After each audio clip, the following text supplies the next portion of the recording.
ओम श्री सीतारामचंद्राय नमः। द्वितीयो अध्याय। इस अध्याय में नारद सनत कुमार संवाद, सुदास या सोमदत्त नामक ब्राह्मण को राक्षसत्व की प्राप्ति तथा रामायण कथा श्रवण द्वारा उससे उद्धार। ऋषय उचु कथं सनत कुमाराय देवर्षि नारदो मुनि प्रोक्तवान् सकलान् धर्मान् कथं तो मिलितावुभौ कस्मिन् क्षेत्रे स्थितौ तात तावुभौ ब्रह्मवादिनौ यदुक्तं नारदेनास्मै तत्त्वं ब्रूहि महामुने। ऋषियों ने पूछा, महामुने, देवर्षि नारद मुनि ने सनत कुमार जी से रामायण संबंधी संपूर्ण धर्मों का किस प्रकार वर्णन किया था? उन दोनों ब्रह्मवादी महात्माओं का किस क्षेत्र में मिलन हुआ? तात, वे दोनों कहाँ ठहरे थे? नारद जी ने उनसे जो कुछ कहा था वह सब आप हम लोगों को बताइए। सूतोवाच सनकाद्या महात्मानो ब्रह्मणस्तनया स्मृता निर्ममा निरहंकारा सर्वे ते ऊर्ध्वरेतसः। सूत जी ने कहा, मुनिवरों, सनकादि महात्मा भगवान ब्रह्मा जी के पुत्र माने गए हैं। उनमें ममता और अहंकार का तो नाम भी नहीं है। वे सब के सब ऊर्ध्वरेता अर्थात नैष्ठिक ब्रह्मचारी हैं। तेषां नामानि वक्ष्यामि सनकश्च सनंदनः सनत कुमारश्च तथा सनातन इति स्मृतः। मैं आप लोगों से उनके नाम बतलाता हूँ, सुनिए। सनक, सनंदन, सनत कुमार और सनातन, ये चारों सनकादि माने गए हैं। विष्णु भक्ता महात्मानो ब्रह्म ध्यान परायणा सहस्र सूर्य संकाशा सत्यवंतो मुमुक्षवः। वे भगवान विष्णु के भक्त और महात्मा हैं, सदा ब्रह्म के चिंतन में लगे रहते हैं, बड़े सत्यवादी हैं, सहस्त्रों सूर्यों के समान तेजस्वी एवं मोक्ष के अभिलाषी हैं। एकदा ब्रह्मणः पुत्रा सनकाद्या महोजसः मेरुशृंगे समाजग्मुर्वीक्षितुं ब्रह्मणः सभाम्। एक दिन वे महातेजस्वी ब्रह्मपुत्र सनकादि ब्रह्मा जी के सभा को देखने के लिए मेरु पर्वत के शिखर पर गए।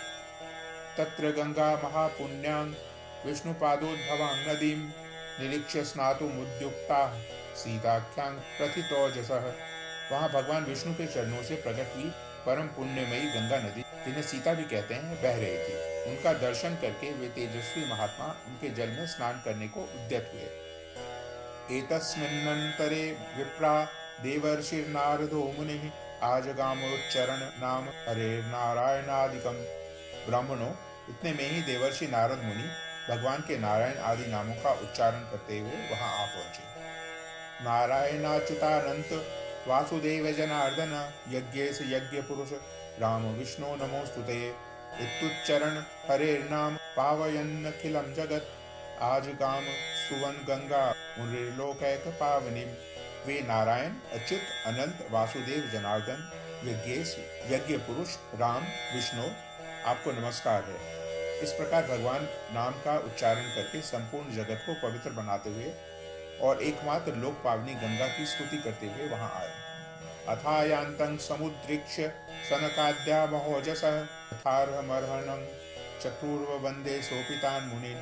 उन्हें आते देख महातेजस्वी सनकादि मुनियों ने उनकी यथोचित पूजा की तथा नारद जी ने भी उन मुनियों को मस्तक झुकाया। अथ तत्र सभा मध्ये नारायण परायणं सनत कुमार प्रोवाच नारदं मुनिपुंगवम्। तदंतर वहां मुनियों की सभा में सनत कुमार जी ने भगवान नारायण के परम भक्त मुनिवर नारद से इस प्रकार कहा। सनत कुमार उवाच सर्वज्ञोऽसि महाप्राज्ञ मुनीशानां च नारद हरिभक्ति परो यस्मात् त्वत्तो नास्त्य परोधिकः। सनत कुमार बोले, महाप्राज्ञ नारद जी, आप समस्त मुनीश्वरों में सर्वज्ञ हैं, सदा श्री हरि की भक्ति में तत्पर रहते हैं, अतः आपसे बढ़कर दूसरा कोई नहीं है। येनेदमखिलं जातं जगत सावर जंगमं गंगा पादोद्भवा यस्य कथं स ज्ञायते हरि अनुग्राह्योस्मि यदि ते तत्त्वतो वक्तुमर्हसि। इसलिए मैं पूछता हूँ, जिनसे समस्त चराचर जगत की उत्पत्ति हुई है तथा ये गंगा जी जिनके चरणों से प्रकट हुई हैं, उन श्री हरि के स्वरूप का ज्ञान कैसे होता है? यदि आपकी हम लोगों पर कृपा हो तो हमारे इस प्रश्न का यथार्थ रूप से विवेचन कीजिए। नारद उवाच नमः पराय देवाय परात् परतराय च परात् पर निवासाय सगुणाय गुणाय च। नारद जी ने कहा, जो पर से भी परतर है उन परम देव श्री राम को नमस्कार है, जिनका निवास स्थान परम धाम उत्कृष्ट से भी उत्कृष्ट है तथा जो सगुण और निर्गुण रूप हैं, उन श्री राम जी को मेरा नमस्कार है। ज्ञानाज्ञान स्वरूपाय धर्माधर्म स्वरूपिणे विद्या विद्या स्वरूपाय स्वस्वरूपाय ते नमः।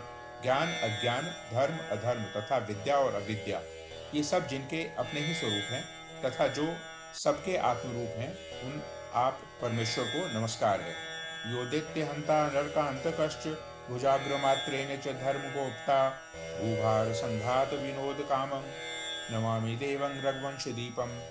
जो दैत्यों का विनाश और नरक का अंत करने वाले हैं, जो अपने हाथों के संकेत मात्र से अथवा अपनी भुजाओं के बल से धर्म की रक्षा करते हैं, पृथ्वी के भार का विनाश, जिनके मनोरंजन मात्र हैं, जो उस मनोरंजन की सदा अभिलाषा रखते हैं, उन रघुकुल दीप श्री रामदेव को मैं नमस्कार करता हूँ। आविर्भूतश्चतुर्ध्वा यह कपिभिः परिवारितः हतवान राक्षसानीकं रामं दशरथिं भजे। जो एक होकर भी 4 स्वरूपों में अवतीर्ण होते हैं, जिन्होंने वानरों को साथ लेकर राक्षस सेना का संहार किया है, उन दशरथ नंदन श्री रामचंद्र जी का मैं भजन करता हूँ। एवं मान्दिन्यनेकानि चरितानि महात्मनः तेषां नामानि संख्यातुं शक्यन्ते नाद्य कोटिभिः।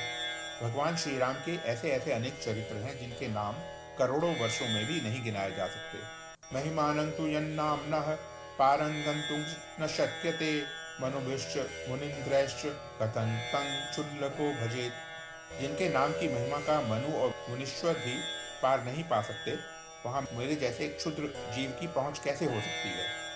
यन्नाम्नः स्मरणेनापि महापातकिनोऽपि ये पावनत्वं प्रपद्यन्ते कथं सोष्यामि क्षुल्लधिः।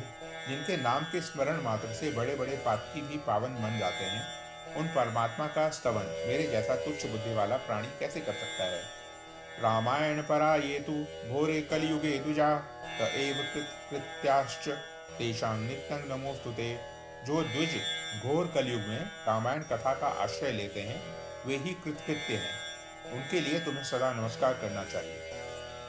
ऊजें मासिसिते पक्षे चैत्रे माघे तथैव च नवाह्ना किल श्रोतव्यं रामायण कथामृतम। सनत कुमार जी, भगवान की महिमा को जानने के लिए कार्तिक, माघ और चैत्र के शुक्ल पक्ष में रामायण की अमृतमयी कथा का नवा श्रवण करना चाहिए। गौतम शापतः प्राप्तः सुदासो राक्षसी तनुम रामायण प्रभावेन विमुक्तिं प्राप्तवान सौ। ब्राह्मण सुदास गौतम के शाप से राक्षस शरीर को प्राप्त हो गए थे, परंतु रामायण के प्रभाव से ही उन्हें शाप से छुटकारा मिला था। सनत कुमार उवाच रामायणं केन प्रोक्तं सर्वधर्मफलप्रदं प्राप्तः कथं गौतमेन सौदासो मुनिसत्तमा रामायण प्रभावेन कथं भूयो विमोक्षितः। सनत कुमार ने पूछा, मुनिश्रेष्ठ, संपूर्ण धर्मों का फल देने वाली रामायण कथा का किसने वर्णन किया? सौदास को गौतम द्वारा कैसे शाप प्राप्त हुआ? फिर वे रामायण के प्रभाव से किस प्रकार शाप मुक्त हुए थे? अनुग्राह्योऽस्मि यदि ते तत्त्वतो वक्तुमर्हसि सर्वमेत दशेशेन मुनेनो वक्तुमर्हसि शृण्वतां वदतां चैव कथा पाप विनाशिनी। मुने, यदि आपको हम लोगों पर अनुग्रह हो तो सब कुछ ठीक ठीक बताइए, इन सारी बातों से हमें अवगत कराइए, क्योंकि भगवान की कथा वक्ता और श्रोता दोनों के पापों का नाश करने वाली है। नारद उवाच शृणु रामायणं विप्र यद वाल्मीकि सुखोद्गतं नवाह्व्या खलु श्रोतव्यं रामायण कथामृतम। नारद जी ने कहा, ब्राह्मण, रामायण का प्रादुर्भाव महर्षि वाल्मीकि के मुख से हुआ, तुम उसी को श्रवण करो। रामायण की अमृतमयी कथा का श्रवण 9 दिनों में करना चाहिए। आस्ते कृतयुगे विप्रो धर्मकर्म विशारदः सोमदत्त इति ख्यातो नामना धर्मपरायणः। सत्य युग में एक ब्राह्मण थे जिन्हें धर्म कर्म का विशेष ज्ञान था। उनका नाम था सोमदत्त। वे सदा धर्म के पालन में ही तत्पर रहते थे। विप्रस्तु गौतमाख्येन मुनिना ब्रह्मवादिना श्रावितः सर्वधर्माश्च गंगा तीरे मनोरमे पुराण शास्त्र कथनैस्ते नासो बोधितोपि च श्रुतवान सर्वधर्मान वै तेनोक्तान खिलानपि। अर्थात वे ब्राह्मण सौदास के नाम से विख्यात थे। ब्राह्मण ने ब्रह्मवादी गौतम मुनि से गंगा जी के मनोरम तट पर संपूर्ण धर्मों का उपदेश सुना था। गौतम ने पुराणों और शास्त्रों की कथाओं द्वारा उन्हें तत्व का ज्ञान कराया था। सौदास ने गौतम से उनके बताए हुए संपूर्ण धर्मों का श्रवण किया था। कदाचित परमेश्वर परिचर्या परो भवत उपस्थितायापि तस्मै प्रणामं न चकार सः। एक दिन की बात है, सौदास परमेश्वर शिव की आराधना में लगे हुए थे। उसी समय वहां उनके गुरु गौतम जी आ पहुंचे, परंतु सौदास ने अपने निकट आए हुए गुरु को भी उठकर प्रणाम नहीं किया। सतु शांतो महाबुद्धिर गौतमस्तेज सांनिधि शास्त्रोदितानि कर्माणि करोति स मुदंगयो। परम बुद्धिमान गौतम तेज की निधि थे। ये शिष्य के बर्ताव से रुष्ट न होकर शांत ही बने रहे। उन्हें यह जानकर प्रसन्नता हुई कि मेरा शिष्य सौदास शास्त्रोक्त कर्मों का अनुष्ठान करता है। यस्त्वर्चितो महादेव शिवः सर्व जगत गुरु गुरुवज्ञा कृतं पापं राक्षसत्वे नियुक्तवान उवाच प्राञ्जलिर्भूत्वा विनयेषु च कोविदः। किंतु सौदास ने जिनकी आराधना की थी वे संपूर्ण जगत के गुरु महादेव शिव गुरु की अवहेलना से होने वाले पाप को न कर सके। उन्होंने सौदास को राक्षस की योनि में जाने का शाप दे दिया। तब विनय कला कोविद ब्राह्मण ने हाथ जोड़कर गौतम से कहा, विप्रोवाच भगवन सर्वधर्मज्ञ सर्वदर्शन सुरेश्वर क्षमस्व भगवन सर्वम अपराधः कृतो मया। ब्राह्मण बोले, संपूर्ण धर्मों के ज्ञाता सर्वदर्शी सुरेश्वर भगवान, मैंने जो अपराध किया है वह सब आप क्षमा कीजिए। गौतम उवाच ऊर्जे मासे सिते पक्षे रामायण कथामृतम नवाह्या चैव श्रोतव्यं भक्ति भावेन सादरम न अत्यंतिकं भवेदेतद् द्वादशाब्दं भविष्यति। गौतम ने कहा, वत्स कार्तिक मास के शुक्ल पक्ष में तुम रामायण की अमृतमयी कथा को भक्ति भाव से आदर पूर्वक श्रवण करो। इस कथा को 9 दिनों में सुनना चाहिए। ऐसा करने से यह शाप अधिक दिनों तक नहीं रहेगा, केवल 12 वर्षों तक ही रहेगा। विप्रोवाच केन रामायणं प्रोक्तं चरितान्तु कस्य वै एतत् सर्व महाप्राज्ञ संक्षेपाद वक्तुमर्हसि मनसा प्रीतिमापन्नो ववंदे चरणो गुरु। ब्राह्मण ने पूछा, रामायण की कथा किसने कही है तथा उसमें किसके चरित्रों का वर्णन किया गया है? महामते, यह सब संक्षेप से बताने की कृपा करें। यूं कहकर मन ही मन प्रसन्न हो सौदास ने गुरु के चरणों में प्रणाम किया। गौतम उवाच शृणु रामायणं विप्र वाल्मीकि मुनिना कृतं येन रामावतारेण राक्षसा रावणादयः हतास्तु दैव कार्यं हि चरितं तस्य तच्छृणु कार्तिके च सिते पक्षे रामायणस्य तु नवमेहनि श्रोतम सर्व पाप प्रणाशिनी। गौतम ने कहा, ब्राह्मण सुनो, रामायण काव्य का निर्माण वाल्मीकि मुनि ने किया है। जिन भगवान श्री राम ने अवतार ग्रहण कर रावण आदि राक्षसों का संहार किया और देवताओं का कार्य संवारा था, उन्हीं के चरित्र का रामायण काव्य में वर्णन है। तुम उसी का श्रवण करो। कार्तिक मास के शुक्ल पक्ष में 9वें दिन अर्थात प्रतिपदा से 9वीं तक रामायण की कथा सुननी चाहिए। यह समस्त पापों का नाश करने वाली है। इत्युक्त्वा चार्थ संपन्नो गौतम स्वाश्रमं ययो विप्रोपि दुःखमापन्नो राक्षसी तनुमाश्रितः। ऐसा कहकर पूर्ण काम गौतम ऋषि अपने आश्रम को चले गए। इधर सोमदत्त या सुदास नामक ब्राह्मण ने दुखमग्न होकर राक्षस शरीर का आश्रय लिया। शूत पीड़ितः पिपासार्तो नित्यं क्रोधपरायणः कृष्णक्षपाद्युतिर्भीमो बभ्राम विजने वने। वे सदा भूख प्यास से पीड़ित तथा क्रोध के वशीभूत रहते थे। उनके शरीर का रंग कृष्ण पक्ष की रात के समान काला था। वे भयानक राक्षस होकर निर्जन वन में भ्रमण करने लगे। मृगांश विविधास्तत्र मनुष्यांश सरीसृपान वेगान प्लवगांश्चैव रसभातान भक्षयत। वहां वे नाना प्रकार के पशुओं, मनुष्यों, सांप, बिच्छू आदि जंतुओं, पक्षियों और वानरों को बलपूर्वक पकड़कर खा जाते थे। बहुभिर्विप्रा पीत रक्त कलैवरे रक्ताद प्रेत कैश्चैव तेनासिद भूर्भयंकरी। ब्रह्मर्षियों, उस राक्षस के द्वारा यह पृथ्वी बहुत सी हड्डियों तथा लाल पीले शरीर वाले रक्तपायी प्रेतों से परिपूर्ण हो अत्यंत भयंकर दिखाई देने लगी। ऋतुत्रये स पृथ्वी शतयोजन विस्तराम ऋत्वाति दुखितांग पश्चान्वनांतरमगात पुनः। 6 महीने में ही 100 योजन विस्तृत भूभाग को अत्यंत दुखित करके वह राक्षस पुनः दूसरे किसी वन में चला गया। तत्रापि कृतवान नित्य नरमांसासनं तदा जगाम नर्मदा तीरे सर्वलोक भयंकर। वहां भी वह प्रतिदिन नरमांस का भोजन करता रहा। संपूर्ण लोकों के मन में भय उत्पन्न करने वाला वह राक्षस घूमता घामता नर्मदा जी के तट पर जा पहुंचा। एतस्मिन्नन्तरे प्राप्तः काश्चिद् विप्रो धार्मिकः कलिंग देश संभूतो नाम्रा गर्ग इति स्मृतः। इसी समय कोई अत्यंत धर्मात्मा ब्राह्मण उधर आ निकला। उसका जन्म कलिंग देश में हुआ था। लोगों में वह गर्ग के नाम से विख्यात था। वहन गंगा जलं स्कंधे स्तुवन विश्वेश्वरं प्रभु गायन नामानि रामस्य समायातोति हर्षितः। कंधे पर गंगा जल लिए भगवान विश्वनाथ की स्तुति तथा श्री राम के नामों का गान करता हुआ वह ब्राह्मण बड़े ही हर्ष और उत्साह में भरकर उस पुण्य प्रदेश में आया था। तमायांतं मुनि दृष्ट्वा सुदासो नाम राक्षसः प्राप्तो न पारणेत्युक्त्वा भुजावुद्यम्य तं ययो तेन कीर्तित नामानि श्रुत्वा दूरे व्यवस्थितः अशक्तस्तं द्विजं हन्तु मृदमुचे स राक्षसः। गर्ग मुनि को आते देख राक्षस सुदास बोल उठा, हमें भोजन प्राप्त हो गया। ऐसा कहकर अपनी दोनों भुजाओं को ऊपर उठाए वह मुनि की ओर चला, परंतु उनके द्वारा उच्चारित होने वाले भगवान नामों को सुनकर वह दूर ही खड़ा रहा। उन ब्रह्मर्षि को मारने में असमर्थ होकर राक्षस उनसे इस प्रकार बोला। राक्षस उवाच, अहो भद्र महाभाग नमस्तुभ्यं महात्मने नाम स्मरण मात्रेण राक्षसा अपि दुर्गा मया प्रभक्षिताः पूर्वं विप्राः कोटि सहस्रशः। राक्षस ने कहा, यह तो बड़े ही आश्चर्य की बात है भद्र महाभाग, आप महात्मा को नमस्कार है। आप जो भगवान नामों का स्मरण कर रहे हैं, इतने से ही राक्षस भी दूर भाग जाते हैं। मैंने पहले कोटि सहस्त्र ब्राह्मणों का भक्षण किया है। नाम प्रावरणं विप्र रक्षति त्वां महाभयात् नाम स्मरण मात्रेण राक्षसा अभिभो वयम परां शांतिं समापन्ना महिमा कोच्युतस्य ही। ब्राह्मण, आपके पास जो नाम रूपी कवच है वही राक्षसों के महान भय से आपकी रक्षा करता है। आपके द्वारा किए गए नाम स्मरण मात्र से हम राक्षसों को भी परम शांति प्राप्त हो गई। यह भगवान अच्युत की कैसी महिमा है। सर्वथा त्वं महाभाग रागादि रहितो द्विज राम कथा प्रभावेन बाह्यास्मात् पातकादमात्।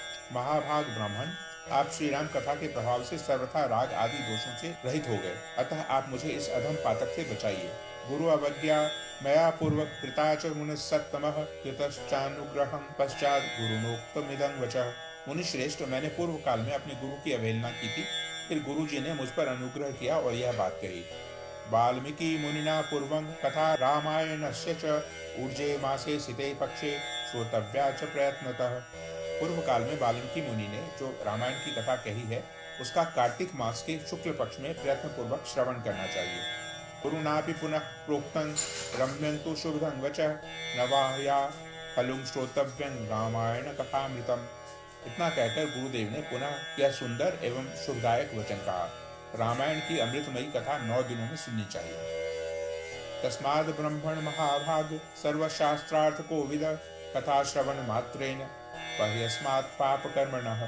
अतः संपूर्ण शास्त्रों के तत्वों को जानने वाले महाभाग ब्राह्मण, आप मुझे रामायण कथा सुनाकर इस पाप कर्म से मेरी रक्षा कीजिए। नारद उवाच, ततो रामायणं ख्यातं राम महात्म्य मुत्तमं निशं विस्मयाविष्टो बभूव द्विजसत्तमः। ततो विप्रः कृपाविष्टो राम नाम परायणः सुदास राक्षसं नाम वेदं वाक्य मथा ब्रवीत। नारद जी कहते हैं, उस समय वहां राक्षस के मुख से रामायण का परिचय तथा श्री राम के उत्तम महात्म्य का वर्णन सुनकर द्विज श्रेष्ठ गर्ग आश्चर्यचकित हो उठे। श्री राम का नाम ही उनके जीवन का अवलंब था। वे ब्राह्मण देवता उस राक्षस के प्रति दया से द्रवित हो गए और सुदास से इस प्रकार बोले। विप्र उवाच, राक्षसेन्द्र महाभाग मतिस्ते विमला भवत् अस्मिन्नुर्जय सिते पक्षे रामायण कथां शृणु शृणुत राम महात्म्यं राम भक्ति परायण। ब्राह्मण ने कहा, महाभाग राक्षस राज, तुम्हारी बुद्धि निर्मल हो गई है। इस समय कार्तिक मास का शुक्ल पक्ष चल रहा है, इसमें रामायण की कथा सुनो। राम भक्ति परायण राक्षस, तुम श्री रामचंद्र जी के महात्म्य को श्रवण करो। राम ध्यान पराणांच कह समर्थ प्रबाधितुम राम भक्ति परो यत्र तत् ब्रह्म हरि शिव तत्र देवाश सिद्धाश रामायण परा नरा। श्री रामचंद्र जी के ध्यान में तत्पर रहने वाले मनुष्यों को बाधा पहुंचाने में कौन समर्थ हो सकता है। जहाँ श्री राम का भक्त है वहाँ ब्रह्मा विष्णु और शिव विराजमान है, वहीं देवता सिद्ध तथा रामायण का आश्रय लेने वाले मनुष्य हैं। तस्माद् ऊर्जे सिते पक्षे रामायण कथां शृणु नवाय खलु श्रोतव्यं सावधान सदा भव। अतः इस कार्तिक मास के शुक्ल पक्ष में तुम रामायण की कथा सुनो। 9 दिनों तक इस कथा को सुनने का विधान है, अतः तुम सदा सावधान रहो। इत्युक्त्वा कथयामास रामायण कथां मुनि कथा श्रवण मात्रेण राक्षसत्वमपाकृतं विसृज्य राक्षसं भावमभवद देवतोपमः कोटिसूर्य प्रतीकाशो नारायण समप्रभ। शंकर चक्र गदा पाणिर हरे सत्य जगाम सह सुवंतं ब्रह्मणं सम्यग जगाम हरिमंदिरम। ऐसा कहकर गर्ग मुनि ने उसे रामायण की कथा सुनाई। कथा सुनते ही उसका राक्षसत्व दूर हो गया। राक्षस भाव का परित्याग करके वह देवताओं के समान सुंदर, करोड़ों सूर्यों के समान तेजस्वी और भगवान नारायण के समान कांतिमान हो गया। अपनी 4 भुजाओं में शंख चक्र गदा और पद्म लिए वह श्री हरि के वैकुंठ धाम में चला गया। ब्राह्मण गर्ग मुनि की भूरी भूरी प्रशंसा करता हुआ वह भगवान के उत्तम धाम में जा पहुंचा। नारद उवाच तस्माच्छृणुध्वं विप्रेन्द्रा रामायण कथामृतं ततस्य महिमा तत्र ऊर्जे मासी च कीर्त्यते। नारद जी कहते हैं, विप्रवरों, अतः आप लोग भी रामायण की अमृतमयी कथा सुनिए। इसके श्रवण की सदा ही महिमा है, किंतु कार्तिक मास में विशेष बताई गई है। यन्नाम स्मरणादेव महापातकोटिभिः विमुक्तः सर्व पापेभ्यो नरो याति परां गतिम्। रामायण के नाम का स्मरण करने से ही मनुष्य करोड़ों महापातकों तथा समस्त पापों से मुक्त हो परम गति को प्राप्त होता है। रामायणेति यन्नाम सप्तशतमुच्यते यदा सदैव पाप निर्मुक्तो विष्णुलोकं स गच्छति। मनुष्य रामायण इस नाम का जब भी एक बार भी उच्चारण करता है तभी वह समस्त पापों से मुक्त हो जाता है और अंत में भगवान विष्णु के लोक में चला जाता है। ये पठन्ति सदा ख्यानं भक्त्या शृण्वन्ति ये नरा गंगा स्नानाच्च गुणं तेषां संजायते फलम। जो मनुष्य सदा भक्ति भाव से रामायण कथा को पढ़ते और सुनते हैं उन्हें गंगा स्नान की अपेक्षा 100 गुना पुण्य फल प्राप्त होता है। इति श्री स्कंद पुराणे उत्तरखंडे नारद सनत कुमार संवादे रामायण महात्म्ये राक्षस मोक्षणं नाम द्वितीयो अध्यायः। इस प्रकार श्री स्कंद पुराण के उत्तरखंड में नारद सनत कुमार संवाद के अंतर्गत वाल्मीकि रामायण महात्म्य के प्रसंग में राक्षस का उद्धार नामक दूसरा अध्याय पूरा हुआ। ओम।